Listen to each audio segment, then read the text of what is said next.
CA journey আপনি কম সময়ে পাশ করেছেন, এটা কি আসলে লাক, ডিসিপ্লিন নাকি স্ট্র্যাটেজি? আমি বলবো ভাই তিনটাই।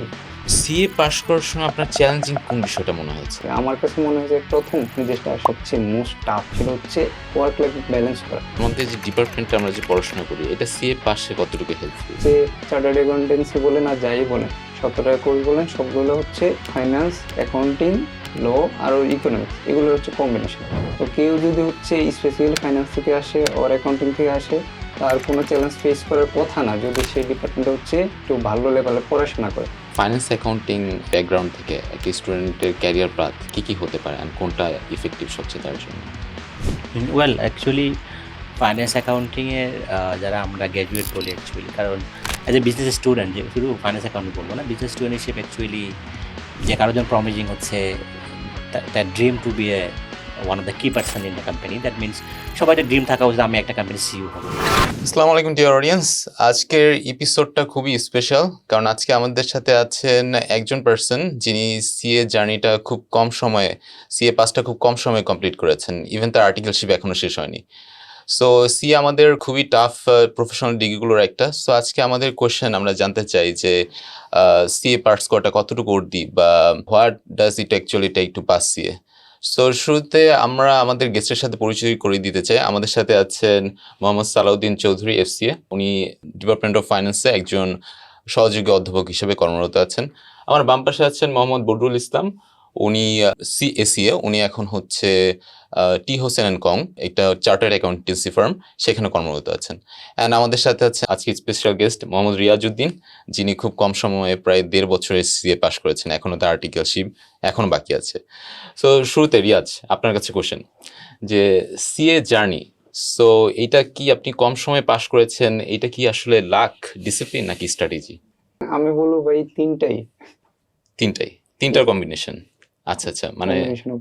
তো শুরুতে আপনার একটা ছিল যে আপনি ফাইন্যান্স ডিপার্টমেন্টে আসছেন। সো এটার জার্নিটা শুরুতে কেমন ছিল? ফাইন্যান্সে এসেছেন, সিএ কমপ্লিট করেছেন, একটু শুনতে চাই। অ্যাকচুয়ালি হচ্ছে ফাইন্যান্স থেকে যে সিএ করা যাবে না এটা আমি কোনোদিন ভাবিই নাই।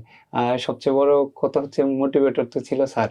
তো স্যারের থ্রুতেই আর কি সিএ নিয়ে জানা, তো ওই দিক থেকে আর কি সিএ এর প্রতি আগ্রহ সৃষ্টি, তারপরে আসে আর কি। আচ্ছা, সো সিএ পাশ করার সময় আপনার চ্যালেঞ্জিং কোন বিষয়টা মনে হয়েছে, যে আপনি কখন মনে হয়েছে যে এটা খুবই চ্যালেঞ্জিং? এটা একটু জানতে চাচ্ছিলাম।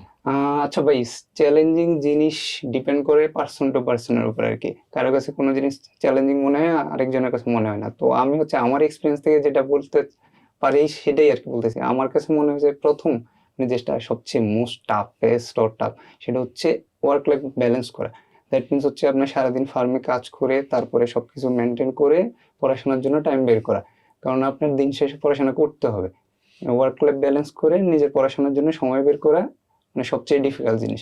তারপরে হচ্ছে যেটা হচ্ছে ডিটারমিনেশন আর ডেডিকেশন বলে আর পার্সেভারেন্স বলে, সেটা হচ্ছে প্রত্যেক সেশনে পরীক্ষা দিয়ে বারবার কোনো একটা জিনিস ফেল আসার পরেও আবার নতুন উদ্যমে ওই কোর্সটা শুরু করা। এই দুইটা জিনিস আমার কাছে সবচেয়ে বেশি ডিফিকাল্ট মনে হয়েছে আর কি পড়াশোনার কম্পারেটিভলি। সো সিএ এই যে কমপ্লিট পাশ করেছেন, সো এটা কি পূর্ব পরিকল্পিতই ছিল, নাকি হচ্ছে আপনার একসময় মনে হয়েছে না আমি পারবো, এরকম আগে থেকে কোনো প্ল্যান ছিল কিনা? জানি তো, মানে স্পাইক নাই যে আপনার একটা সময় মনে হয়েছে যে পুরা উদ্যমে শুরু করি, আরেকটা সময় মনে হয় না আমাকে দিয়ে হবে না। এটা ম্যাক্সিমাম সময় হয় যখন রেজাল্ট আসে তখন, যে আচ্ছা আচ্ছা। কোনো একটা কোর্সে বারবার আমি দিচ্ছি, কোনো না কোনো কারণে হচ্ছে না, কেন হচ্ছে না আমি সেটাও জানি না। যেটা আইসিডিগুলোতে হয়, অনেকে জানতে পারে যে আমার এদিকে সমস্যাটা হচ্ছে, আমার এদিকে কি ইমপ্রুভ করা উচিত। তো আমাদের এদিকে এই সিস্টেমটা নেই। তো হচ্ছে অনেক সময় হয় কি আপনার একটা কোর্স আপনি পড়তেছেন, ভালো লিখে আসতেছেন, আপনি ভাবতেছেন পাশ আসবে, তারপরে পাশ আসে না। তারপরে হচ্ছে দিন শেষে ওই সেম কোর্সটা আবার পড়ে আবার পরীক্ষা দেওয়াই সবচেয়ে টাফেস্ট জিনিস। তো ওই সময়টায় আপনার উপরে বিলিভ করে এমন কেউ থাকতে হবে না, তোমাকে দিয়ে হবে, তোমাকে পারতে হবে।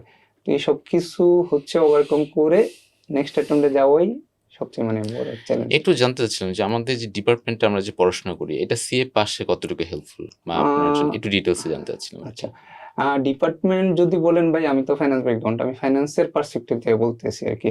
সেটা হচ্ছে আমার যতটুকু মনে হয়েছে, আমার ছোটখাটো এক্সপিরিয়েন্স, সেটা হচ্ছে চার্টার্ড অ্যাকাউন্টেন্সি বলেন আর যাই বলেন, 17টা কোর্স বলেন, সবগুলো হচ্ছে ফাইন্যান্স, অ্যাকাউন্টিং, ল আর ইকোনমিক্স, এগুলো হচ্ছে কম্বিনেশন। তো কেউ যদি হচ্ছে স্পেসিক্যালি ফাইন্যান্স থেকে আসে আর অ্যাকাউন্টিং থেকে আসে, তার কোনো চ্যালেঞ্জ ফেস করার কথা না যদি সেই ডিপার্টমেন্টে হচ্ছে মানে একটু মডারেট টু একটু ভালো লেভেলে পড়াশোনা করে। আর আমি যদি আমার ডিপার্টমেন্টের কথা বলি, আমাদের তো একজন এফসি আসেনি, তো আমাদের হচ্ছে চার্টার অ্যাকাউন্টেন্সি রিলেটেড কোর্স আর পেপার বলে যাই বলি সবগুলো হচ্ছে আমাদের সময় কালীন পর্যন্ত আর কি স্যারই নিয়েছিলেন আর কি। তো ওইগুলা যদি কেউ ভালো করে পড়ে, এর বাইরে গিয়ে আই ডোন্ট থিঙ্ক যে হচ্ছে তার কোনো ডিফিকাল্টি ফেস করার কথা অথবা ফেস করতে হবে। হ্যাঁ, কিছু জিনিস হচ্ছে আমরা ইউজ টু না, যেমন হচ্ছে আমরা এসএসসির পরে যখন ফাইন্যান্সে পড়ি আর অন্য আদার্স ডিপার্টমেন্টে পড়ি, অ্যাকাউন্টিং এর ইনডেপথ নলেজ আমরা যাই না, হয়তো বা আমরা 12টা চ্যাপ্টার পড়ি 14টা পড়ি, পুরা মানে বই পড়া হয় না। ওই জিনিসটা একটু ডেডিকেশন দেওয়া লাগে, কিন্তু হচ্ছে ওই দিক দিয়ে আপনি যেমন পিছায় থাকবেন, আপনার হচ্ছে আদার যে কোর্সগুলো যেমন হচ্ছে প্রফেশনাল লেভেলে বিজনেস স্টাডিজ আছে, তারপর হচ্ছে ফাইন্যান্সিয়াল ম্যানেজমেন্ট আছে, ওইগুলোতে আপনি অ্যাজ এ ফাইন্যান্স গ্রাজুয়েট আবার আগে থাকবেন। আবার হচ্ছে অ্যাডভান্স লেভেলেও যাই, সেম টু সেম আপনি কেস স্টাডি এস বিএম এ হচ্ছে আপনি আগে থাকবেন, যদিও রিপোর্টিং এ পিছায় থাকেন আর কি। তো মোরাললেস এটা ব্যালেন্স হয়ে যায় আর কি, মানে সবারই কিছু না কিছু দিকে হচ্ছে একটু ল্যাকিংস থাকে। এখন সে যে ডিপার্টমেন্টে বিলং করে, যেহেতু চার্টার্ড অ্যাকাউন্টেন্সি মেইনলি হচ্ছে আমার বিজনেস ব্যাকগ্রাউন্ডের মানুষের জন্য, তো যারা বিজনেস থেকে যাবে তারা একটু এগিয়ে থাকবে আর কি। নট নেসেসারি হচ্ছে আপনি আদার ব্যাকগ্রাউন্ড থেকে আসতে পারেন না, অনেকে আসে পাশা করে, বাট আপনার ওই লেভেলের ডেডিকেশন এফোর্ট দিয়ে তারপরে যেতে হবে আর কি। সো তার মানে ডিপার্টমেন্ট স্ট্র্যাটেজি যে একটা ইম্প্যাক্ট ছিল সিএ পাস করার জন্য আমি বলবো আমার ক্ষেত্রে প্রায় 50 to 60% ডিপার্টমেন্টের ইম্প্যাক্ট ছিল আর কি, কারণ আমি একটু মডারেট লেভেলের স্টুডেন্ট ছিলাম, অত খারাপও ছিলাম না, তো আমি আমার পড়াশোনা ক্যারি অন করতে পারছি। সো আমি এখন একটু যেতে যাচ্ছি আমাদের এফসি স্যারের কাছে। স্যার, আমাদের একটা কোশ্চেন যে ফাইন্যান্স অ্যাকাউন্টিং ব্যাকগ্রাউন্ড থেকে একটা স্টুডেন্টের ক্যারিয়ার পাথ কি কি হতে পারে অ্যান্ড কোনটা ইফেক্টিভ সবচেয়ে তার জন্য? ওয়েল অ্যাকচুয়ালি ফাইন্যান্স অ্যাকাউন্টিংয়ের যারা আমরা গ্র্যাজুয়েট বলি অ্যাকচুয়ালি, কারণ অ্যাজ এ বিজনেস স্টুডেন্ট, যে শুধু ফাইন্যান্স অ্যাকাউন্টিং বলবো না, বিজনেস স্টুডেন্ট হিসেবে অ্যাকচুয়ালি যে কারোর জন্য প্রমিজিং হচ্ছে that dream to be a one of the key person in the company. That means সবাই ড্রিম থাকা উচিত আমি একটা কোম্পানির সিইও হব, ওর সিইও যদি নাও হতে পারি, বাট এটা ফরচুনেট ব্যাপার যে আপনি বিজনেস গেজে উঠে সিইও হবেন, এটা 100 একজন হয়, কারণ কোম্পানিগুলো তো অনেক না, লিমিটেড কোম্পানিজ। তাহলে পরের চয়েস হচ্ছে ডেফিনেটলি আপনি অ্যাজ এ বিজনেস গ্র্যাজুয়েট এই ড্রিমটা থাকা উচিত যে আমি একটা কোম্পানির কী রোল প্লে করতে পারি, এরকম একটা পার্সন আমাকে দেখতে চাই। তো সেক্ষেত্রে সিইও হতে পারলে বেস্ট, বাট সিইও তো বলছে যে you should be fortunate enough যে লিমিটেড কোম্পানির মধ্যে এতগুলো কম্পিটিশন করে আপনি সিইও হবেন, হয়তো 100 একজন অথবা 2 এরকম হতে পারে, বাট কোম্পানিতে কী রোল প্লে করতে পারে এটা হওয়া বিজনেস স্টুডেন্টের জন্য সম্ভব। কীভাবে? বিশেষ করে আমরা বলি ইউজুয়ালি যে after the CEO of a company, যে পার্সনটা খুব ভাইটাল রোল প্লে করে সে হচ্ছে সিএফও, চিফ ফাইন্যান্সিয়াল অফিসার একটা কোম্পানির জন্য। এই দুটা ইকুয়ালি ইম্পর্টেন্ট রোল। তো সিএফওর ক্ষেত্রে ডেফিনেটলি ফাইন্যান্স অ্যাকাউন্টিংয়ের যারা graduates they get the competitive advantage, যে তারা একটু যদি প্রফেশনাল যে ডিগ্রিগুলো আমরা বলি usually, if they have the professional degree, তারা এই রোলগুলো খুব ইফেক্টিভলি এবং খুব কম সময়ে তারা কী করতে পারে, মানে ডেফিনেটলি এই পজিশনগুলো অ্যাটেইন করতে পারে, এই অ্যাচিভ করতে পারে। তো সেক্ষেত্রে আমি বলবো যে অ্যাজ এ যদি pure finance and accounting professional বলি, আমি বলবো যে হ্যাঁ, তাদের ডেফিনেটলি দ্য প্রমিজিং হচ্ছে one of the most promising হচ্ছে দ্য ক্যান ডিম দ্যামসেলভ এজ এ সিইও, এবং সেটা যদি না পারে অন্তত আমি অ্যাজ এ মানে যাতে একটা ক্যাম্পেইনতে কী role play decision making role play করতে পারি, সেক্ষেত্রে আমার মনে হয় they have the the advantages to be competitive advantage to be the CFO of the company, এবং একটা কোম্পানিতে তাদের এজ এ খুব ভালো একটা রোল প্লে করতে পারে। এবং জাস্ট রিসেন্ট একটা নিউজ আসি দেখলাম কিছু মানে 2-1 দিন আগে, যে টয়োটার মতো কোম্পানিতে যে সিএফও ছিল সে এখন সিইও হয়েছে। তার মানে সিএফও থেকে সিইও হওয়া যায়, কারণ অ্যাজ এ সিএফও আমি অ্যাজ এ হোল কোম্পানি যেভাবে দেখা যায় from financial perspective, strategic perspective, business perspective, এই রুলটা অনেক ইম্পর্টেন্ট, মানে সে সব কিছু ডিল করতে পারে এবং ওই জিনিসটা তাকে হেল্প করে। তো সেক্ষেত্রে আমি বলবো যে as a financial accounting graduate এই রুলগুলো বেশি particularly very promising for them, মানে তারা হয়তো এগুলো চিন্তা করতে পারে।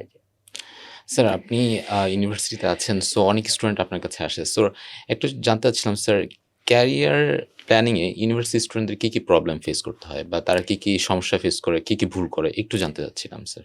এখানে মানে ভেরি গুড পয়েন্ট। অ্যাকচুয়ালি অনেকে আমরা অ্যাকচুয়ালি এই ডিসিশনটা নিতে পারি না, মানে আমরা যখন গ্র্যাজুয়েশন করি স্বাভাবিক, মানে অনেকে অনেক রকম বাস্তবতা থাকে, হয়তো অনেক ইনফরমেশন নাই অথবা গাইডেন্স পায় না। তো বাট এখন আমি যে বলবো, এখন যে আমরা যে যুগে বসবাস করি actually, we live in the মানে যে ওয়ার্ল্ডে আমরা থাকি actually, we have the access to the informations. আপনি গুগলে সার্চ করেন, লট অফ ইনফরমেশন দেয়ার, যেটা একসময় আমরা পাইতাম না। একসময় আপনি চাইলে এক্সপ্লোর করতে পারতেন না যে ইনফরমেশনগুলো। বাট এখন এটা আমি বলবো না কোনো এক্সকিউজ। একজন স্টুডেন্টের যদি সে কিউরিয়াস হয়, সে এখন তার কাছে ইনফরমেশন ফ্লোটা অনেক বেশি, তো তাদেরকে এক্সপ্লোর করতে হবে যে ওয়েল আমি অ্যাজ এ গ্র্যাজুয়েশন আমি শুধু পড়া, ডেফিনেটলি আপনি পড়া করেন, বাট এই শুড হ্যাভ এ ড্রিম যে ওয়েল আমি একটা ডিগ্রি করতেছি, এই ডিগ্রির পর আমি নিজেকে কোথায় দেখতে চাচ্ছি। তো মোস্ট অফ দ্য স্টুডেন্ট মনে হচ্ছে আমার কাছে যে তারা মনে করে না আমি গ্র্যাজুয়েশন করতেছি, পাস করবো, একটা চাকরি করব, কিছু পরীক্ষা দিব, একটা চাকরি হবে, দ্যাটস ফাইন। বাট ওই যে বলছি যে মানে অ্যাম্বিশনটা ভেরি ইম্পর্টেন্ট, যে আমি যেহেতু যেটা বলতেছিলাম ইনফরমেশন আর দেয়ার এবং গাইডেন্স, ইউনিভার্সিটিতে অনেক ফ্যাকাল্টি থাকে, তারা হয়তো কম্প্যাটিভলি আসলে তো গাইড ডেফিনেটলি তারা গাইডেন্স হিসেবে হেল্প করবে।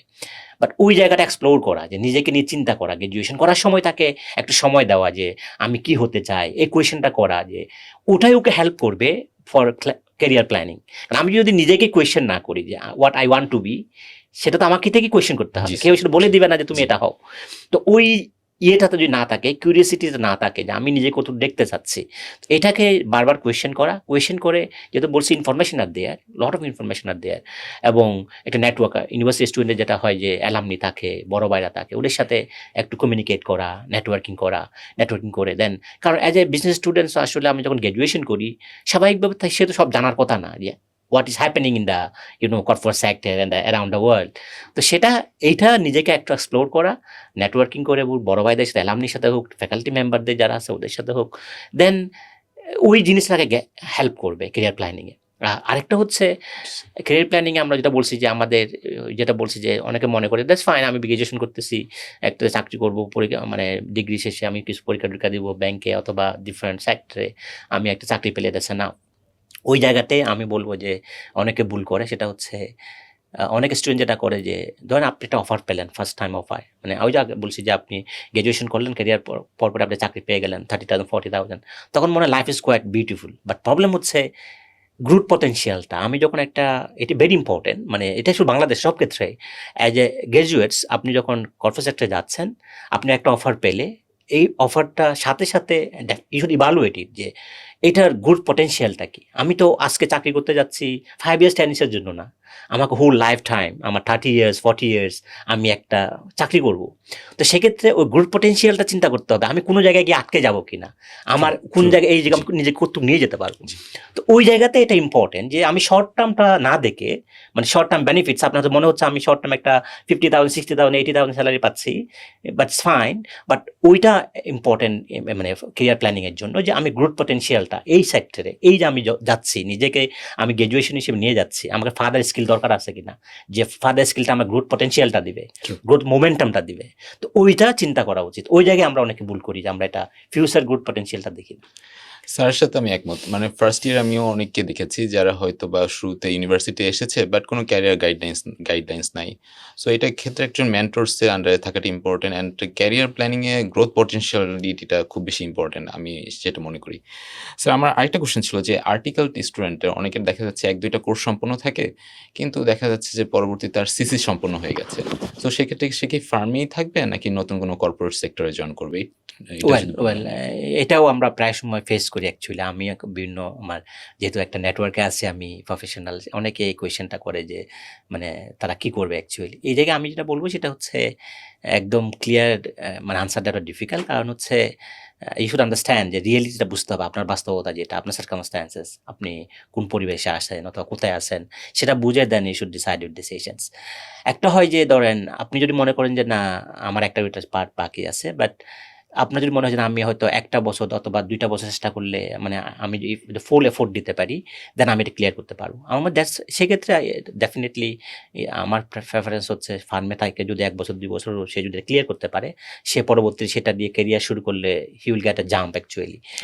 বাট যদি এরকম হয় যেটা আবার এটার পিছনে অনেকে যেটা করি আমরা যে না একটা দুইটা বাকি আছে, 3-4 বছর 5 বছর আমরা কন্টিনিউয়াসলি ফার্মে পড়ে আসি, সেটা হলে হয় কি, কারণ কর্পোরেট সেক্টরে যেটা হয়, আপনি একদিন আগে কর্পোরেট সেক্টরে ঢুকলে it will give you one day experiences, corporate sector এক্সপিরিয়েন্সটাও দেখে একজন ফ্রেশ আর এক্সপেরিয়েন্সটা।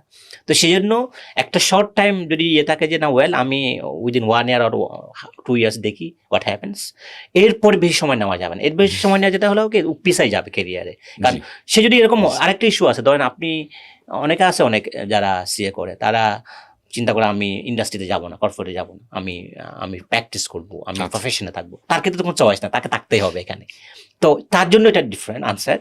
বাট যদি কেউ মনে করে আমি কর্পোরেট, আমি মানে they are very you know they are very curious or they have very intention that well আমি আসলে কর্পোরেট সেক্টরটা আমার জন্য সুইটেবল, আমি it's not good for me যে আমি প্রফেশনাল ফার্মে থাকবো, তাদের ক্ষেত্রে আর্লি লিভ করাটা বেটার, মানে কর্পোরেট সেক্টরে ঢুকে যাওয়াটা বেটার আর কি।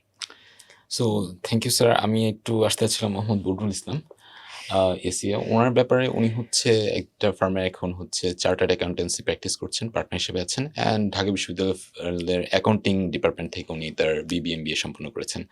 সো আমার কাছে তার কোশ্চেন, নতুন সিএ স্টুডেন্টদেরকে নিয়ে দেখা যাচ্ছে যে অনেকের অ্যাডভাইস থাকে না শুরুতে, সো তারা একটু দোলাচলে থাকে বলা যেতে পারে। সো তাদের জন্য কি অ্যাডভাইস আছে, অ্যান্ড তারা কোন ফার্মটা সিলেক্ট করবে শুরুতে, কোনটার বেসিসে, এটা একটু জানতে চাচ্ছিলাম আপনার কাছে। জি।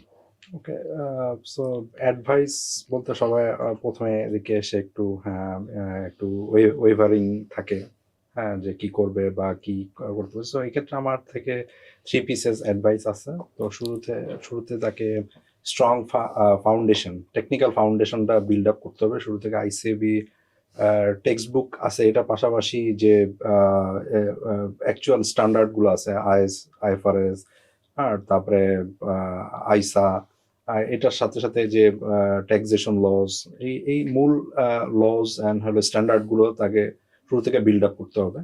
এরপরে সেকেন্ড পিসেস হলো এই যে লার্নিংটা হলো, সেটা হলো যখন রিয়েল ওয়ার্ল্ডে বা রিয়েল ক্লায়েন্টে যাবে, সেটা যাতে ফুলি অ্যাপ্লাই করতে পারে এবং সুন্দরভাবে লিঙ্ক করতে পারে, সেদিকে লক্ষ্য রাখতে হবে। আমি কাজটা করে গেলাম, বাট হলো আমি এখান থেকে ইনসাইট নিলাম না, বা আমি এই জিনিসটা হলে হবে না। তো নলেজের সাথে অ্যাপ্লিকেশনের একটা সমন্বয় করার চেষ্টা করতে হবে। আর 3 নম্বরে আমি বলতে পারি যে তাদের শুরু থেকে আইটি স্কিল, কমিউনিকেশন স্কিল, এই দুটার দিকে লক্ষ্য রাখতে হবে। বর্তমানে শুধু নট অনলি সিএ প্রফেশন, বর্তমান দুনিয়া সব প্রফেশনেই আইটি স্কিল অ্যান্ড কমিউনিকেশন স্কিলের দরকার হচ্ছে। সো আর সিএ প্রফেশনের থেকে এটা তো আরো বেশি, কারণ তাকে কর্পোরেট ওয়ার্ল্ডে তাকে ইন্টারাকশন করতে হয় ক্লায়েন্টের সাথে। So communication skill, IT skill আর এআই, এগুলো থাকলে স্মার্টলি কাজ করা যাবে। সো আমার কাছে অনেক স্টুডেন্ট আসে যে স্যার কোন ফার্মে জয়েন করাটা আমার জন্য বেটার হবে। সো আমি জানি হয়তো বা কোন ফার্ম বিভিন্ন দিক দিয়ে কাজ করে। সো সেক্ষেত্রে আপনার ফোকাসটা কি, মানে কিভাবে আমি একটা গুড ফার্ম আমি সিলেক্ট করতে পারি আমার জন্য? ওকে, বর্তমানে ফার্মের সংখ্যা 250 প্লাস, আমি যতটুকু জানি 250 প্লাস। তো আর সব ফার্মে আমাদের সিএ প্রফেশনাল ভাইয়ের ইয়া করতেছে, লিড দিচ্ছে এক্সপিরিয়েন্স সিএ প্রফেশনালস। তো হ্যাঁ, তো এখন তো স্টুডেন্টকে সিলেক্ট করতে হবে এই 250-র মধ্যে কোন ফার্মকে চয়েস করে একটা ফার্মে তো জয়েন করতে হবে। সেক্ষেত্রে আমি বলবো ফার্মের ক্লায়েন্ট বেসটা একটু কনসিডারেশন নেওয়া উচিত, যে ক্লায়েন্ট বেস থাকলে তার লার্নিং অপরচুনিটিটা, তার প্র্যাকটিক্যাল কাজ করার এক্সপিরিয়েন্সটা থাকবে। এই ক্ষেত্রে আমি ওল্ড এস্টাবলিশড ফার্ম থাকলে তাদের ক্লায়েন্ট বেসটা স্বাভাবিকভাবেই বড় হয়। সো এইখানে এটা কনসিডারেশন রাখা যেতে পারে। তারপরে হাউ সাপোর্ট, একটা দেখুন how supportive the environment of the CA farm is, কারণ এখানে তার পির গ্রুপ, তার সিনিয়র্স কিভাবে ফ্রেন্ডলি ওয়েতে কিভাবে কাজ করার সুযোগ পাচ্ছে কিনা। তারপরে একটা সিএ ফার্মে তার মেন্টর হলো তার পার্টনার, তার পার্টনার স্যার তাকে কতটুকু সুপারভাইজ করতে পারতেছে, যেটা আমরা ফার্মে, আমি আমার ডিরেক্ট ফার্মে আমার স্টুডেন্টদের আমি অ্যাক্সেস দিই, তাদের কোনো প্রবলেম ফেস করলে আমার কাছে আসলে আমি তাদের সলভ করে দিই এটা। আর হলো তার 3 নম্বর দেখতে পারে তার ক্লায়েন্ট, তার ক্যারিয়ার ফোকাসটা।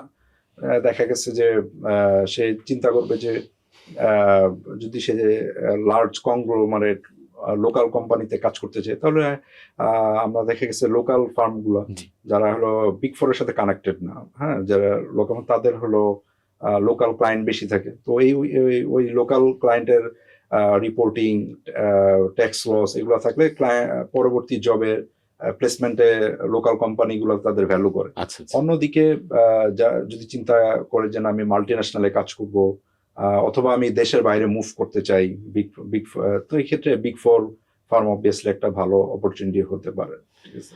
সো মিস্টার রিয়াজ, আপনার কাছে আরেকটু আসতে যাচ্ছি যে আর্টিকেলশিপ এক্সপিরিয়েন্সটা এখন আপনার কেমন যাচ্ছে? এখন তো আর্টিকেল এক্সপিরিয়েন্স একটু মিক্সার টাইপের হচ্ছে, আমার রেসপন্সিবিলিটি অনেক বেশি হয়ে গেছে, বাট আমি অ্যাজ স্টুডেন্ট আচ্ছা। এখন স্টুডেন্ট আছি, ম্যানেজার হইতে পারি না, but overall to be honest good. So এরকম কি হয়েছে যে আপনার ক্লাসরুম এক্সপিরিয়েন্স এটা কাজে লেগেছে আপনার ওয়ার্ক প্লেসে? মানে আপনি হয়তো ডিপার্টমেন্টে যা শিখেছেন ওগুলো হয়তো আপনার কাজে লেগেছে ওয়ার্ক প্লেসে, এরকম কিছু?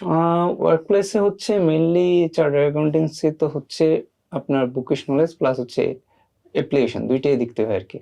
তো হচ্ছে হ্যাঁ, এটা বলা চলে হচ্ছে আমার হয়তো কিছু জিনিস হচ্ছে আমার অথবা সবাই আই গেস এটা হচ্ছে আপনার বুকিশ নলেজ ওয়ার্ক প্লেসে কাজে লাগাইতে পারছে, অথবা ওয়ার্ক প্লেসে কোনো এক্সপিরিয়েন্স সে যখন পরীক্ষা দিতে গিয়েছে তখন সেটা হচ্ছে ইউজ করতে পারছে।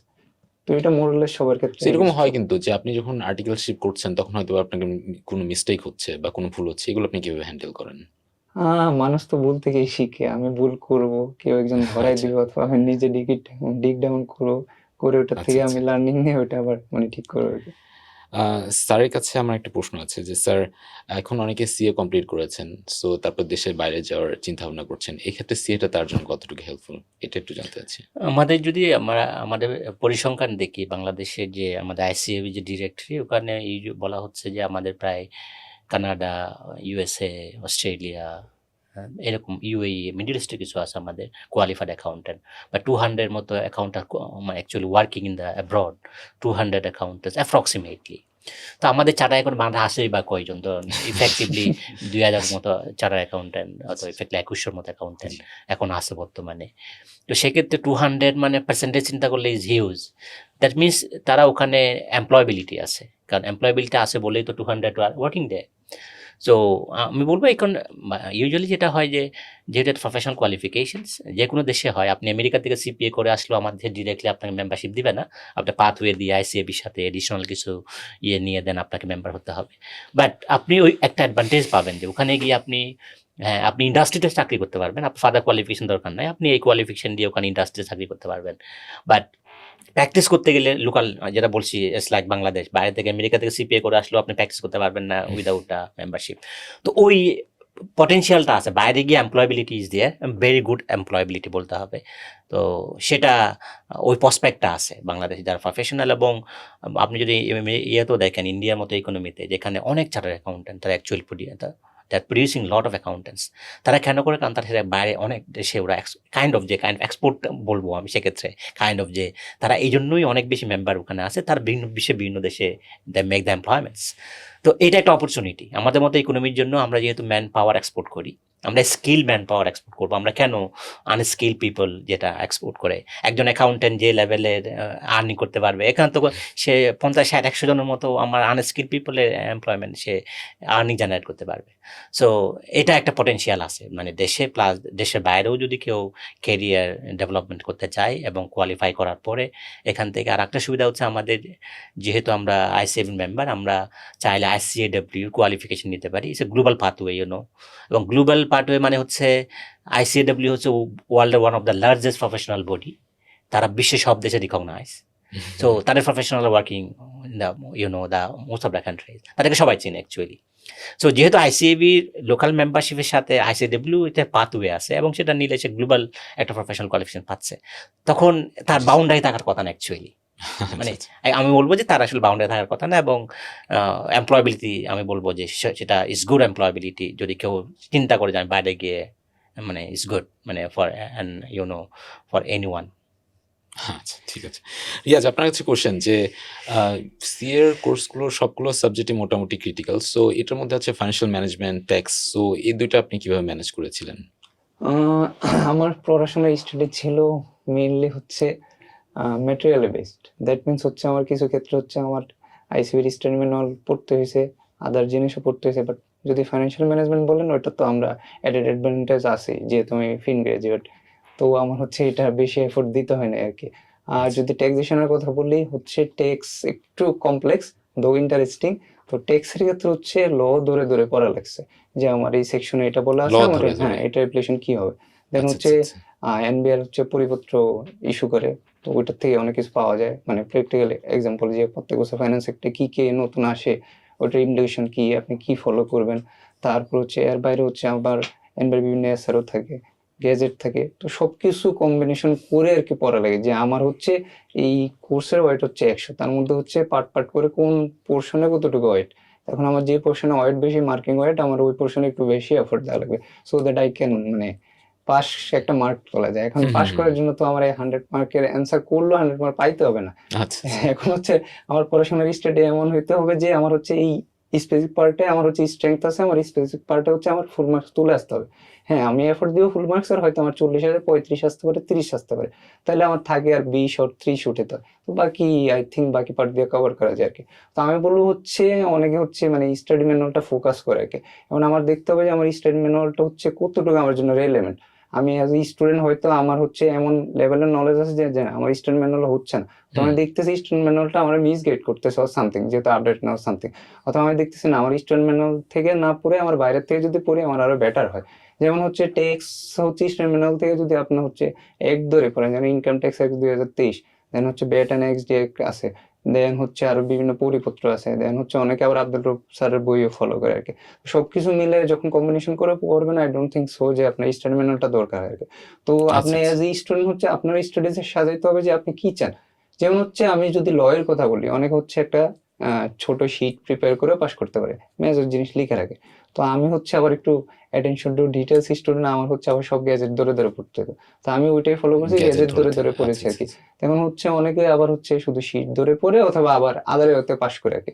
এখন হচ্ছে এটা কারো হচ্ছে স্পেসিফিকলি বের করতে হবে যে আমার স্ট্রেংথটা কোথায়, যে আমি বেশি জিনিস আচ্ছা পড়তে আচ্ছা। চাচ্ছি না, আমার একটা ছোটখাটো শিটে হয়ে যাচ্ছে, নাকি হচ্ছে আমি সবকিছু ইন ডিটেলস পড়লে আমার মনে থাকে আর কি। তো আচ্ছা আচ্ছা। এটা হচ্ছে কোর্স টু কোর্স অথবা পার্সন টু পার্সন নিজের স্ট্র্যাটেজি নিজে সাজাতে হবে। হ্যাঁ, এখন ইনশাআল্লাহ। বলা যায় যে আমি এই স্ট্র্যাটেজি কই পাবো, ওটার জন্য প্রিভিয়াস ইয়ার কোশ্চেন অ্যানালাইসিস করা যেতে পারে, পিয়ার গ্রুপ আছে আর কলিগস আছে ফার্মে, তাদের সাথে পরামর্শ মানে সাজেশন নেওয়া যেতে পারে। দেন হচ্ছে আবার সবারই স্পেসিফিক ব্যাকগ্রাউন্ড থাকে, যে কোনো জি। ডিপার্টমেন্ট হতে ইউনিভার্সিটি আসে, তাদের থেকে পিয়ার গ্রুপ থেকে হচ্ছে সাজেশন নিয়ে তারপরে আগাতে পারে। তখন হয় কি আপনার হচ্ছে যে জিনিসটা আপনি 10 মিনিটে ডিক ডাউন করে বের করতে পারবেন, ওইটা হয়তো আপনি আরেকজন থেকে কথা বললে 1 মিনিটে বের হয়ে যায়। হুম। দেন আপনি সবার ওভারঅল অ্যাকুমুলেট করে আপনি যা আপনার জন্য দরকার ওটা অনুযায়ী একটা স্টাডি সাজাবেন, প্ল্যান করবেন, এক্সিকিউট করবেন, দ্যাটস ইট। মানে দ্যাটস আমার ইট। প্ল্যান এটাই আচ্ছা। ছিল। আচ্ছা ঠিক আছে। Thank you very much. আমি আজ যে চলে যাচ্ছি মোহাম্মদ বদরুল ইসলাম আপনার কাছে, যে সিএ পাস করার জন্য আসলে এক্সামগুলো প্রতিটা কোর্স পাস করার জন্য আপনার কোনো সাজেশন আছে কিনা? লাইক হচ্ছে প্রতিটা কোর্সের রিলিভেন্ট প্রতিটা কোর্সে ডিফারেন্ট ডিফারেন্ট সাজেশন থাকা দরকার হয়। সো আপনি কিভাবে পড়াশোনা করেছিলেন? কিভাবে পাস করেছিলেন? বা কোন জিনিসটা আপনাকে হেল্প করেছে? একটু জানতে চাচ্ছি। আসলে স্টুডেন্টরা তো পড়াশোনা করে, হ্যাঁ, কারণ পড়াশোনা না ছাড়া তো পাশ করা যাবে না সিএ।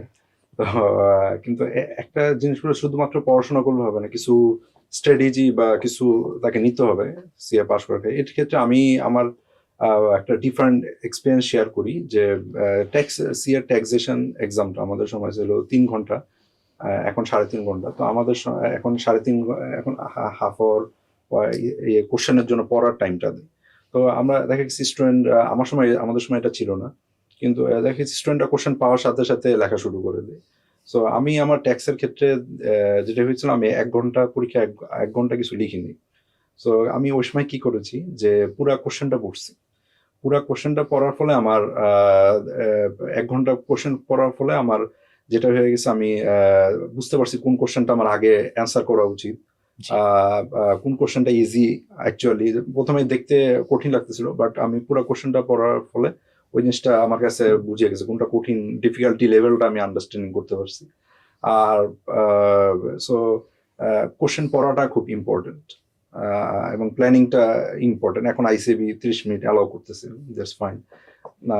আর হলো টাইম ম্যানেজমেন্টটা, যে আমি 3 ঘন্টার মধ্যে 2 ঘন্টা এক্সাম দিয়েছি, 1 ঘন্টা তো পড়েছিলাম। সো সবকিছু একটা কোশ্চেনের স্যাক্রিফাইসে আর একটা কোশ্চেন আমি বৃহৎ করে লিখে ফেললাম, এটাও হবে না। সবকিছু যাতে আমি ইকুয়ালি অ্যাটেম্প করতে পারি, সেই দিক থেকে লক্ষ্য করতে হয়। সো পরীক্ষা হলে টাইম ম্যানেজমেন্টটা খুব ইম্পর্টেন্ট। আচ্ছা আর একটা যে হ্যাঁ ডিফারেন্ট লার্নিং, মোট কথা হলো যে তার সাবজেক্ট নলেজ সম্পর্কে আইডিয়া থাকতে হবে, মানে আন্ডারস্ট্যান্ডিং যেগুলো নলেজ আছে।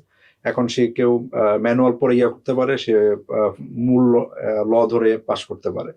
সো সো আমার মনে হয় প্রাইমারিলি ম্যানুয়াল থেকে শুরু করে এরপরে হলো মূল অ্যাক্টগুলো পড়া উচিত। আর হলো মূল অ্যাক্টগুলো পড়া উচিত, তাহলে আন্ডারস্ট্যান্ডিং লেভেলটা ক্লিয়ার হবে আর কি। আচ্ছা আর ফার্স্ট ইয়ারের কোশ্চেন গুলা যখন পড়বে, সে শুধুমাত্র পড়ার জন্য না, ওই কোশ্চেনটা থেকে ইনসাইট গুলো নিয়ে, যে এই ধরনের কোশ্চেন ডিফারেন্ট আঙ্গিকে আসলে কিভাবে অ্যান্সার করা যেতে পারে, সেই দিকগুলো লক্ষ্য রাখা উচিত। স্যার একটু আপনার কাছে আছি যে একটু প্র্যাকটিক্যাল কিছু কোশ্চেন করতে চাই। যে অনেকে দেখা যাচ্ছে যে সিএতে ট্যাক্স ডিপার্টমেন্টের আন্ডারে হয়তো বা আর্টিকেলশিপ সম্পন্ন করে তারপর হয়তো অডিট করতে চায় বা ভাইস ভার্সা হয়। সো এক্ষেত্রে স্যার আপনার গাইডলাইন কি, বা এক্ষেত্রে কোনো প্রবলেম হয়, বা প্রবলেম যদি হয় তাহলে সেটা ওভারকাম করার ওয়েটা কি একটু জানতে চাচ্ছিলাম। It's a, মানে বর্তমান পার্সপেক্টিভে ইজ কোয়াইট ডিফিকাল্ট কোয়েশ্চেন্স, মানে একটা দা লিমিট সেট করে দেওয়া, যে এটা অ্যাকচুয়ালি আমাদের সময় আমরা এটা ফেস করতাম না। আমরা যখন আজকে থেকে 13 or 14 ইয়ার্স ব্যাক আমরা যখন সিএ করছি, আমরা এই কোয়েশ্চেনটা ফেস করতাম না। বাট এখন বর্তমান পার্সপেক্টিভ স্টুডেন্টরা এই কোয়েশ্চেনটা ফেস করতেছে। কারণ আগে যেটা ছিল যে অ্যাকচুয়ালি মানে ফার্মের মধ্যে এরকম স্পেশালাইজেশন খুব কম ছিল, মানে tax team, audit team and CPA team, business support team বলি আমরা। এখন ফার্মগুলোর ক্ষেত্রে এটা হচ্ছে যে স্পেশালাইজেশন হচ্ছে, different partners are there, different team different partner under কাজ করতেছে। এক্ষেত্রে অ্যাকচুয়ালি যেটা হয় যে অ্যাজ এ প্রফেশনাল অ্যাকাউন্ট্যান্ট, আমরা যখন প্রফেশনাল অ্যাকাউন্ট্যান্ট বলি, একজন professional accountant should have the expertise in audit, tax, accounting, business planning, advisory. তার ক্ষেত্রে সব কিছুই নিয়ে কিন্তু একটা প্রফেশনাল অ্যাকাউন্ট্যান্ট। সো তার সবই শিখতে হবে। মানে আমি যে প্রফেশনাল অ্যাকাউন্ট্যান্ট, আমি যদি নিজেকে এজ এ ভালো একটা প্রফেশন স্টাবলিশ করতে চাই, সব জায়গাতে আমার এক্সপার্টিস থাকা উচিত। আমি যদি বলি যে well I have expertise only on tax, তাহলে আমি কনফাইন করে ফেলতেছি। আমি যদি আবার বলি যে আমি শুধু অডিট জানি, তাহলে আমি কনফাইন করে ফেলতেছি। এখানে এই জন্যই মানে কেরিয়ারে আমি বলবো যে একজন আমি এজ আর্টিকেল স্টুডেন্টস, আমি এই অবজেক্টিভে থাকা উচিত না যে আমি ট্যাক্স এক্সপার্ট হব, আমি অডিট এক্সপার্ট হব। আমাকে রেদার ফোকাস করতে হবে আমি একজন প্রফেশনাল অ্যাকাউন্ট্যান্ট হব। যখন আমি বলবো প্রফেশনাল অ্যাকাউন্ট্যান্ট, তার মানে আমাকে সবগুলাতে এক্সপার্টিস থাকতে হবে। কারণ ওই যে আগেই বলছি যে অ্যাজ এ সিএফও, মানে আমি যদি একটা কোম্পানির সিএফও হতে চাই, আমাকে কিন্তু পুরো বিজনেস সবই বুঝতে হবে। কারণ আমি এমডির পরে সিইউর পরে কিন্তু দ্য কি পার্সেন্ট, যেটা আমার পুরো কোম্পানি সাকসেস হওয়ার জায়গা আমার ডিপেন্ডস অন ইউ। তাহলে সেক্ষেত্রে আমি শুধু ট্যাক্স বুঝি, তাহলে আমি অ্যাজ এ হোল কোম্পানি সব ডিসিশনের রোল প্লে করতে পারবো না। তো স্ট্র্যাটেজিক ডিসিশনগুলো আমি যদি শুধু অডিট বুঝি, আমি যদি শুধু অ্যাকাউন্টিং বুঝি, তাহলে আমি বাকি সাইডটা ইগনোর করতেছি, ট্যাক্স সাইডটা ইগনোর করতেছি। সেক্ষেত্রে আমি বলবো যে ইটস এ বেটার যে যদি ফার্মগুলোতে এখন রিয়েলিটি হচ্ছে ডিফারেন্ট টিম হচ্ছে, বাট আমি বলবো সব জায়গাতে এক্সপার্টিস ডেভেলপ করা। প্রফেশনালস তার এই ফোকাস থাকা উচিত যে আমি সব কিছু শিখবো উইদিন দ্য আর্টিকেলশিপ পিরিয়ড। আমাকে যেটা এক্সপোজারটা দেওয়া হয় ফার্ম থেকে, যে আমি ট্যাক্সও কাজ করতে পারি, আমি অডিটও কাজ করতে পারি, আমি অ্যাকাউন্টিংয়ে কাজ করতে পারি, যেটা তার পরবর্তীতে কেরিয়ারে যাতে স্মুথিং হয়। আদারওয়াইজ যেটা একটা বোটল নেক তৈরি হয়। অনেকে আছে একদম পিওর, অনেকদিন ট্যাক্সে কাজ করতেছে। ট্যাক্সে কাজ করলে যেটা হয়, যদি পিওর ট্যাক্সেশন হয়, তাহলে what about the accounting and the tax, the audit. But যে অডিটে কাজ করে সে কিন্তু সবই এক্সপোজার পায়। যে অডিট করে সে ট্যাক্সও জানতে হয়, কারণ তাকে কোম্পানির ট্যাক্স প্রভিশন দেখতে হয়, প্রভিশন ক্যালকুলেশনগুলো দেখতে হয়, আইন জানতে হয়। অডিট করতে গেলে সব আইনও তাকে জানতে হবে, কোম্পানি ট্যাক্স জানতে হবে, ইনকাম ট্যাক্স আইন জানতে হবে, ফরেন এক্সচেঞ্জ, সব আইনই তাকে জানতে হয়। অডিটের সে এক্সপোজারটা আছে। তো এই জন্য কনফাইন না করে ফেলা যে, এবং এটা আমাদের আমি বলবো যে ফার্মগুলোর রেসপন্সিবিলিটি আছে যে আমি অ্যাজ এ স্টুডেন্টস আমি হয়তো কাজ করাতে পারি ডিফারেন্ট টিমে, বাট দিনের শেষে গিয়ে আমি যখন আমার স্টুডেন্টকে বের করতেছি ফার্ম থেকে, যাতে আমি তাকে কনফাইন না করে ফেলি, যে আমি ওই সুযোগটা ওকে দিব যাতে সে ভবিষ্যতে এমপ্লয়াবিলিটির ক্ষেত্রে তার স্মুথনেস তার এনশিওর করা যায়। সো আমি বলবো যে আসলে সবই তার এক্সপার্টিস থাকা উচিত, কনফাইন না করে নিজেকে পার্টিকুলার একটা ইয়েতে। অনেক থ্যাংক ইউ স্যার। স্যার আরেকটা প্র্যাকটিক্যাল কোশ্চেন ছিল যে দেখা যাচ্ছে আজকাল অনেক স্টুডেন্ট বিবিএ পাশ করার পর, ব্যাচেলার পাশ করার পর দেখা যাচ্ছে যে তারা সিএতে আসতে চায়। সো সেক্ষেত্রে অনেকের দেখা যাচ্ছে যে তখনও আর্টিকেলশিপ পিরিয়ড শেষ হয়েছে, বাট তার হয়তো বা পাস হয়নি, দু একটা সাবজেক্ট বাকি আছে। সেক্ষেত্রে সে যদি কর্পোরেট সেক্টরে যায়, এটা কি তার স্যার এমবিএ ছাড়াটি কোনো ডিসঅ্যাডভান্টেজ আছে, নাকি স্যার কোনো সে নিজেকে এটা মেকআপ করে আসতে পারে? অ্যাকচুয়ালি মানে যারা সিসি করে আমরা কোর্স কমপ্লিট বলি আর কি, অ্যাকচুয়ালি মানে যে হয়তো পাস করতে পারে নাই, কোর্স কমপ্লিট করার পরে অ্যাকচুয়ালি এমবিএ মানে এটা কারণ এখন অনেক রিক্রুটমেন্ট আমরা দেখি, এখন অনেক যখন সার্কুলারগুলো হয় তখন একটু স্পেসিফিক বলে দেয় যে সিসি কমপ্লিট, মানে তার সিসি চাই, কিন্তু স্পেসিফিকলি বিশেষ করে অ্যাকাউন্টস অথবা অডিটের জন্য যদি চায় কোনো কোম্পানি, আইসিসির জন্য চায় অথবা অডিটের জন্য চায়, তারা কিন্তু স্পেসিফিক সিভিতে মানে সার্কুলারই বলে দেয় যে we are looking for the CC course complete. ওটা কোনো বটলনেক না অ্যাকচুয়ালি, মানে আমার এমবিএ করতে হবে, আমার গ্র্যাজুয়েশন করেও যদি সে সিসি কমপ্লিট করে ইজ গুড এনাফ মানে ফর এমপ্লয়েবিলিটি অ্যাকচুয়ালি। এটা নিয়ে বদার হওয়ার কোনো কারণ নেই যে আমি এত এমবিএ করি নাই, মাস্টার্স করি নাই, পরবর্তীতে সে তার মতো করে, এখন তো অনেক এক্সিকিউটিভ এমবিএ দেয়, সে চাকরিতে ঢোকার পরে দেন সে ক্যান ইজিলি ম্যানেজ যদি তার দরকার হয় অ্যাকচুয়ালি। হয় কি বাংলাদেশে যেহেতু আমাদের মানে এমপ্লয়মেন্ট কম, ধরুন আমার সামনে দুটো সিভি দেওয়া হলো, আমি একজন সিএফও, আমি একজন অ্যাকাউন্টস ম্যানেজার নিব অথবা অ্যাকাউন্ট স্টাফ নিব, আমার সাথে দুটো সিভি দিলে আমি তো স্বাভাবিকভাবে একজন দেখতেছি একজন সিসি আছে আবার এমবিএ আছে, আর একজন আবার সিসি আছে এমবিএ নাই, তো ওই রকম কিছু স্ক্রিনিং প্রবলেম হয় যেহেতু অনেকগুলো সাপ্লাই আছে। সেটা আমি বলে বদা হওয়ার কিছু নাই, আপনি সিসি করার পর চাকরি পাবেন, চাকরির পরে দেন পরবর্তীতে মানে নিজের মতো করে হয়তো ফাদার একটা যদি, কারণ লেখাপড়া তো আসলে মানে যাই বলি না কারণ আমরা মানুষের তো টিল দ্যাট আর্নিং বলছে যে, আমাদের ধর্ম বলছে যে তুমি should continue learning till you that, তাহলে লেখাপড়া তো আসলে শেষ নাই। আর লেখাপড়া করলে এটা কখনো এরকম না যে আমি মানে এটা রিফাইন করতে হবে না কেন করছি, কোনো না কোনোভাবে কম্পেনসেট করবে। তো এটা এরকম না যে আমি ওই যে বলি মানুষের এক রকম পার্সপেক্টিভ একরকম ডিফারেন্ট, যে আমি রিয়েলিটি ডিফারেন্ট, যে না আমার চাকরি করা লাগবে, আমি সিসি শেষ করছি, তারপরে গিয়ে আবার এমবিএ করা, তো কন্টিনিউয়াস স্টাডির মধ্যে থাকলে তারও তো একটা মানে নিজের কিছু প্ল্যানিং আছে, ফ্যামিলি প্ল্যানিং আছে, দেন কিছু ফাইন্যান্সিয়াল রিসোর্সেস কমিটমেন্টের ব্যাপার আছে। তো এটা নিয়ে বদার না হয়ে কর্পোরেটে চলে যাওয়াই ভালো, কর্পোরেট চলে দেন, এবং ক্যারিয়ারে মানে সিসি করে চাকরি পাচ্ছে তো অনেকে, ইটস নট লাইক যে আপনি চাকরি পাচ্ছেন না এমবিএ জন্য, সেক্ষেত্রে কম্পারেটিভলি অ্যাকাউন্টস এবং দ্য অডিটের ক্ষেত্রে মানে কোম্পানিগুলো তো ম্যাক্সিমাম কোম্পানি এখন আইসিসি ডিপার্টমেন্ট আছে, অ্যাকাউন্ট ডিপার্টমেন্ট আছে, তারা কিন্তু এমবিএ থেকে দে প্রেফার দ্য সিসি, কারণ সে তো টেকনিক্যাল এক্সপোজারটা পাইছে, মানে how to prepare the accounts, reporting related, তারা এটাকে বেশি ব্যবহার করে, মানে বিশেষ করে যদি অ্যাকাউন্ট ডিপার্টমেন্ট এবং অডিট ডিপার্টমেন্টের জন্য রিক্রুট হয়। এর বাইরে হলে ফর এক্সাম্পল যদি ক্রেডিট, একটা ব্যাংকের credit department, foreign exchange department, সেক্ষেত্রে হয়তো তারা এমবিএ এরকম মনে করতে পারে যে তারা আমরা এমবিএ নিব, বাট এইরকম ক্ষেত্রে তারা এরকম কোনো বটলনেক আমার মনে হয় না ফেস করার কথা আর কি। স্যার আরেকটা কোশ্চেন, যে আজকাল দেখা যাচ্ছে যে অনেক নতুন ডিপার্টমেন্ট হচ্ছে অডিট অ্যান্ড ট্যাক্স ছাড়াও, সো সেক্ষেত্রে স্যার অনেক স্টুডেন্ট আছে যেখানে ক্যারিয়ার করতে চায়, আপনার অ্যাডভাইস কি থাকবে সেক্ষেত্রে নিউ ডিপার্টমেন্ট যেগুলো আছে আমাদের অডিট ট্যাক্স বাদেও? না, এখন আমি আগেই বলছি যে মানে ইউজুয়ালি আমরা প্রফেশনাল যখন বলি অ্যাকাউন্টেন্ট, প্রফেশনাল অ্যাকাউন্টেন্টদের মানে স্কোপ অফ ওয়ার্ক যেটা, ফার্মগুলা স্কোপ অফ ওয়ার্ক কিন্তু এখন ফার্মগুলো অনেক কাজই করে, ফার্মগুলা ভ্যালুয়েশন করে, ডিউ ডিলিজেন্স করে, দেন ট্যাক্স, অডিট, অ্যাডভাইজারি স্কোপ, মানে এই যে প্রফেশনাল যে কোনো স্বাভাবিকভাবে বিজনেস ইউজুয়ালি হয় কি মানে অ্যাজ এ কোম্পানি তারা যখন সার্ভিস চায়, তার সার্ভিস চাওয়ার ক্ষেত্রে দেখে যে ইউজুয়ালি প্রফেশনাল এক্সপার্টিস কারা কাছে আছে। তো সিএ ফার্মের মানে স্কোপ অফ ওয়ার্ক কিন্তু অনলি অডিট অ্যান্ড ট্যাক্স না, ম্যানেজমেন্ট বাই থেকে শুরু করে বিজনেস প্ল্যানিং থেকে শুরু করে সব কাজই ওরা করে, due diligence, valuation, company valuation. তো সেক্ষেত্রে ইউজুয়ালি ফার্মগুলো এখন যেটা করে হয়, আমার একটা অডিট ডিপার্টমেন্ট থাকে, আমার একটা ট্যাক্স ডিপার্টমেন্ট থাকে, আমার একটা বিজনেস সাপোর্ট বলি, অনেক আবার সিপিএস অ্যাকাউন্টিং সার্ভিসের জন্য একটা ডিপার্টমেন্ট করে, আবার ম্যানেজমেন্ট অ্যাডভাইজারি একটা সেকশন করে।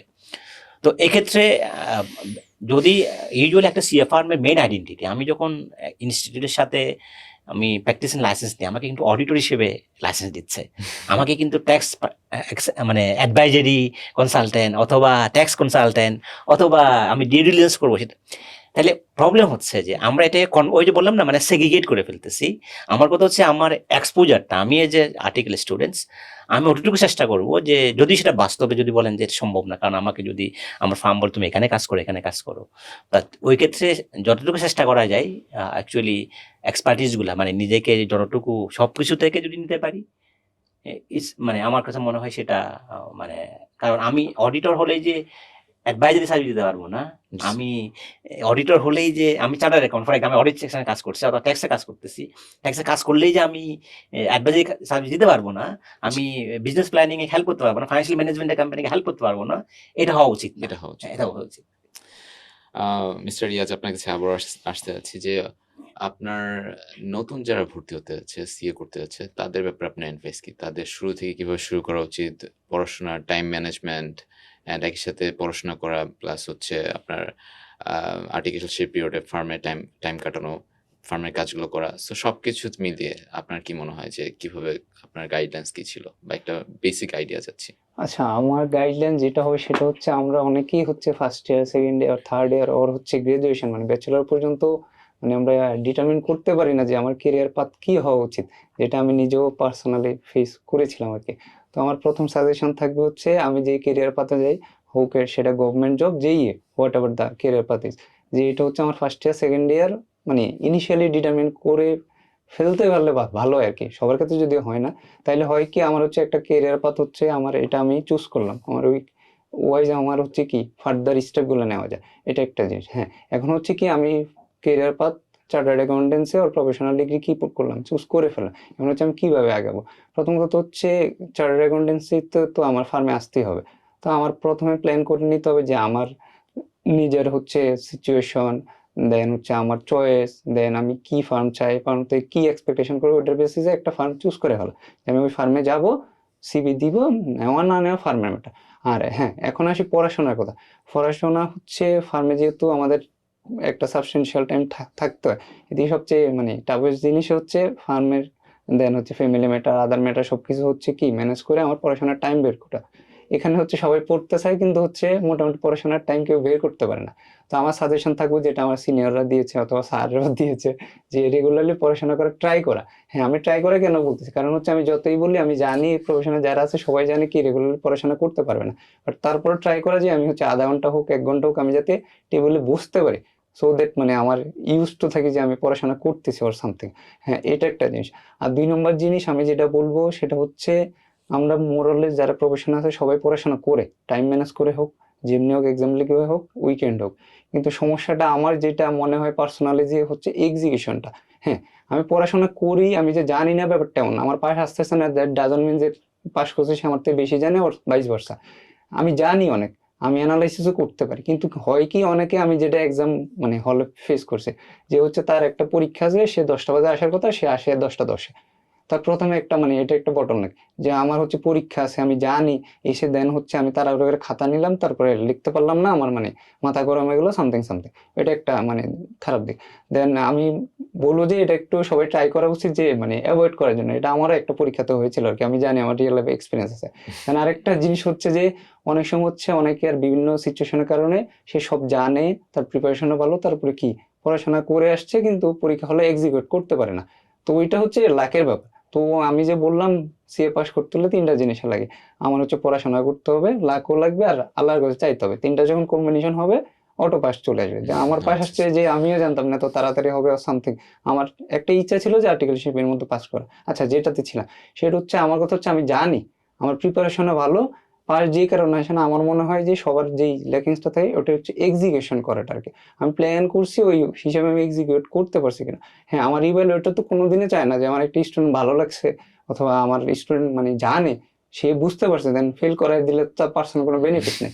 তো আমার হচ্ছে আমার এমন ভাবে রাইট আপটা ওর সামথিং প্রেজেন্টেশন এমন ভাবে সাজাতে হবে যে আমার ইভ্যালুয়েটর বুঝে না, ছেলেটা কিছু জানে, অ্যানালিটিক্যাল স্কিল আছে, সে অনেক কিছু বুঝতে পারছে। তো আমার কথা হচ্ছে আমি যাই জানি, যাই পড়ি, আমি যাই জানি আমার এক্সিকিউশন করে আসতে হবে, আমার খাতায় দেখে আসতে হবে যে আমি পারি। এটা মানে যেটা সবার সেটা লেকিংস। ইম্পর্টেন্ট। এন্ড আদার ওভারঅল যেটা বলবো সবারই একটা সমস্যা আই গেস সবাই ফেস করে, যে হচ্ছে পড়াশোনার টাইম ম্যানেজ করে পড়াশোনাটা করা। সবাই ভাবে আমি পড়বো কিন্তু আলটিমেটলি কি পড়াশোনাটা হয় না, এটা একটা জিনিস। আর 2 নম্বর জিনিস হচ্ছে যে আপনার হচ্ছে সিএ প্রফেশনটা এমন যে আপনি কখনোই বলতে পারেন না হ্যাঁ আমি একটা সাবজেক্ট দিয়ে আসছি আর 5টা সাবজেক্ট দিয়ে আসছি আমি পাস করবি, কারণ অনেক কনসিডারেশন থাকে, কাউন্সিলের কনসিডারেশন থাকে, অনেক কিছু থাকে। তো আপনি বলতে পারেন না আপনি পাস করছেন। হ্যাঁ, এমনও আসবে যে আপনার ফেল আসছে, যেমন আমারও যে ফেল আসে না ব্যাপারটা, আমি একটা সাবজেক্ট 3বারও দিয়েছি, অনেকের আর 5বার 10বার 7বারও দিতে হয়। হ্যাঁ, এগুলার পরে হচ্ছে আপনার ওই ডিটারমিনেশনটা ধরে রাখা যে আমার পড়াশোনা করতে হবে, পাস করতে হবে। অনেকের হয় কি ওই স্পেসিফিক টাইম অথবা ওই পার্টিকুলার কাট অফ পয়েন্টে হয়ে সে হাল ছেড়ে দেয়, আমাকে দিয়ে হবে না। তো সবার লাইফে বন্ধু বান্ধব বললেন যাই বলে এমন মানুষ থাকতে হয় যে না তুমি পারবা, তোমার দিয়ে হবে, এমন মানে বলার মানুষ আর কি। এটা একটা জিনিস। আরেকটা জিনিস হচ্ছে যে ডিটারমিনেশন। আমাদের সিএ ক্যারিয়ার পার্টটা একটু মোটামুটি বড়ই বলা চলে। আপনি ব্যাচেলার বলেন, মাস্টার্স বলেন, করার পর আর 3 বছর মানে মোটামুটি লাগে, 3-3.5 বছরও লাগে যদি আপনার প্রফেশন পিরিয়ড সবকিছু ধরেন আর কি। তো ইন দ্য মিন টাইম আমার ব্যাচমেট বলি, কলিগ বলি, অনেকের অনেক কিছু মানে ভালো জায়গায় হয়ে যায়। অনেকে ইউনিভার্সিটি লেকচার হয়ে যায়, অনেকে বিসিএস এডমিন ক্যাডার হয়, ফরেন ক্যাডার হয়, বাংলাদেশ ব্যাংকে এডি হয়ে যায়, অনেক কিছু হয়ে যায়। তো এত কিছুর পরেও যে না আমাকে দিয়ে হবে, আমি করবো, আমার ডিটারমিন, আমার লেগে থাকতে হবে, বাস করতে হবে, ওই জিনিসটা ধরে রাখতে টাফ জিনিস। তো আমি বলবো ডিটারমিনেশন তো লাগবেই, ডেডিকেশন লাগবে, পারসেভারেন্স লাগবে, আর সবচেয়ে যেটা বড় জিনিস মানে আমার সাবজেক্ট কোয়ালিফিকেশন তো করতে হবে। আমি এখন যতই জানি, যতই লার্নিং নেই, আমি যে লার্নিং আছে অথবা আমি পারি, এটা তো আমার ইভ্যালুয়েটর দেখাতে হবে। ওটার ওই কি আমার পাস করা, কোর্স কোয়ালিফাইড করা। এখন আমার ওইটা করতে হলে কি আমার প্রপারলি প্ল্যান করে ওটা এক্সিকিউশন করে আসতে হবে আর কি, যেটা আমরা সবাই ল্যাকিং হবে। তো আমার এটাই সাজেশন থাকবে যে হচ্ছে আপনি পড়াশোনা করেন, প্ল্যান করেন, এক্সিকিউট করেন, মানে ট্রাই করতে থাকেন। অনেকে হয়তো অনেক কিছু ফেভার করে না, যেদিন হচ্ছে কপালে থাকবে আল্লাহ চাবে আর সবকিছু আপনার মানে একটা কাট অফ পয়েন্ট আসবে, হয়ে যাবে। হয়ে যাবে ওটা নিয়ে ইনশাআল্লাহ। হাতে প্যারা করার তো কিছু নেই আর কি। মিস্টার বদরুল ইসলাম, আপনার কোনো সাজেশন আছে কিনা স্টুডেন্টদের ব্যাপারে, নিউ যারা ভর্তি হচ্ছে তাদের ব্যাপারে? আমি তো সাজেশন দিলাম যে শুরু থেকে যে স্কিলগুলা ইম্পর্টেন্ট সেগুলা এটার করার থাকতে হবে, আর ওয়ার্ক লাইফ স্টাডি এটা ব্যালেন্স রাখতে হবে। I think that's enough for sir আপনার কাছে লাস্ট কোশ্চেন, আমাদের অনেকে আসলে ফিনান্স থেকে একটা ভীতি কাজ করে আর কি। সত্যি বলতে অনেকেই মনে করে যে শুধু অ্যাকাউন্টিং থেকে হয়তো বা সিএ করাটা যায়, ফিনান্স থেকে হয়তো বা কোয়াইট ডিফিকাল্ট। সো নতুন স্টুডেন্ট যারা আছে, এটা স্যার ইন জেনারেল সবার জন্য আপনার অ্যাডভাইস কি থাকবে একটু জানতে চাচ্ছি আমি স্যার। প্রথমে বলি it's a quite big misunderstanding, যে এটা বড় একটা মিসআন্ডারস্ট্যান্ডিং যে ফাইন্যান্সের ওরা, এটা আমি যখন সিএ করছি আমার কাছে মনে হতো যে না, মানে charter accountancy is actually the professional degree for the accounting departments. But আমরা যদি দেখি যে লাস্ট 10 years or 15 years-এর ডেটা, সেক্ষেত্রে কিন্তু ফাইন্যান্স স্টুডেন্টরা দে আর পারফর্মিং ওয়েল কম্প্যারেটিভলি, তারা ভালো করতেছে মানে সিএতে গিয়ে। তারা খুব তাড়াতাড়ি আমার সামনে বসে আছে, ওটা একটা ভেরি এক্সাম্পল যে এটার কিছু রেকর্ড অ্যাকচুয়ালি যে এত কম সময়ে সিএ পাস করছে। যদি এটা হইতো যে ফাইন্যান্সের জন্য না, তাহলে রিয়াজ 1.5 বছর পাস করছে, তার মানে ভেরি রিলায়েবল মানে সিএর জন্য ফাইন্যান্স এবং অ্যাকাউন্টিং অ্যাকচুয়ালি এই দুটা ডিপার্টমেন্ট খুব ইন্টার রিলেটেড, মানে এখানে maximum course very similar courses. তো সেক্ষেত্রে আমি বলবো এটা কোয়াইট বড় একটা মিসআন্ডারস্ট্যান্ডিং। এবং আমাদের ফাইন্যান্সে যারা আছে মানে স্টুডেন্টস, তারা অনেক ভালো করতেছে কম্পারেটিভলি সিএতে গিয়ে। তো সেক্ষেত্রে এটা মাথায় আনা উচিত না যে না আমি ফাইন্যান্স পড়তেছি সেজন্য মানে যারা অ্যাকাউন্টেন্সি আমার জন্য না। আর যারা অ্যাকাউন্টেন্সি কিন্তু পুরো বিজনেসে যারা আছে সবার জন্যই, ইটস নট লাইক দ্যাট যে অনেক ইকোনমিক্স পড়েও কিন্তু যারা অ্যাকাউন্টেন্ট হচ্ছে। জি। তো এটা এরকম কনফাইন, বাট হ্যাঁ এখন ফাইন্যান্স অ্যাকাউন্টিং যেটা হয় তারা একটু কম্পিউটার অ্যাডভান্টেজ পায়, বিকজ তাদের সিলেবাসটা very align with the CA courses. জি। এবং আরেকটা ওরা তো আমার যারা নতুন আসবে তারা এটাও জানা উচিত যে আমাদের আইসিএ বিশাল ইনস্টিটিউটের সাথে অ্যাকচুয়ালি যেহেতু দুটা ডিপার্টমেন্টের কারিকুলাম মরাল সেম, যার কারণে দুইটাকে সেম এক্সামশন দেওয়া হয়েছে। আমরা 5টা কোর্স ফাইন্যান্স স্টুডেন্টও পাচ্ছে, অ্যাকাউন্টিং 5টা পাচ্ছে। তার মানে যদি ওই ডিফারেন্সটা থাকতো তাহলে তো আমাকে সেম এক্সামশন দিত না। সো এই জন্য আমি বলবো যে it's very relevant for the CA professions. Finance অ্যাকাউন্টিংয়ে এটা মাথায় আনাই উচিত না যে আমি ফাইন্যান্স করতেছি, আমি অ্যাকাউন্টিংয়ে মানে সিএ করতে পারবো না। আমি বলবো উল্টাটা, যে ফাইন্যান্সের আরো বেশি ভালো করতেছে কম্পারেটিভলি, যেটা আমাদের সামনে এক্সাম্পলও আছে, শুধু একা না, আর বেশ কয়েকজন আছে আমাদের ফাইন্যান্সে যারা খুব তাড়াতাড়ি খুব কম সময়ে পাশ করে গেছে। তো আমি বলবো না এরকম কোনো আসলে আন্ডারস্ট্যান্ডিং আসা উচিত না মাথায় আর কি। Thank you so much sir. So আমরা দেখতে পাচ্ছি যে আমাদের অনেকে যারা ইউনিভার্সিটি লাইফে শুরু করে, শুরু থেকে তাদের অনেকের গাইডলাইন্স থাকে না, তাদের ক্যারিয়ার পাথ সেটা নিয়ে কোনো আইডিয়া থাকে না।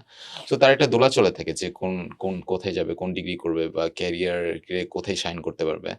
সো তাদের জন্য আই গেস সিএটা একটা অপরচুনিটি হয়ে কাজ করতে পারে। এছাড়া আরো অনেক অপরচুনিটি আছে। সো যারা সিএ করতে চান তাদের যদি আর কোনো কোশ্চেন থাকে তাহলে আমাদের ফেসবুকের কমেন্ট বক্সে জানাতে পারবেন বা ইনবক্স করতে পারেন। এছাড়াও যদি আপনাদের ক্যারিয়ার রিলেটেড কোনো গাইডলাইন দরকার হয় তাহলে জানাতে পারেন।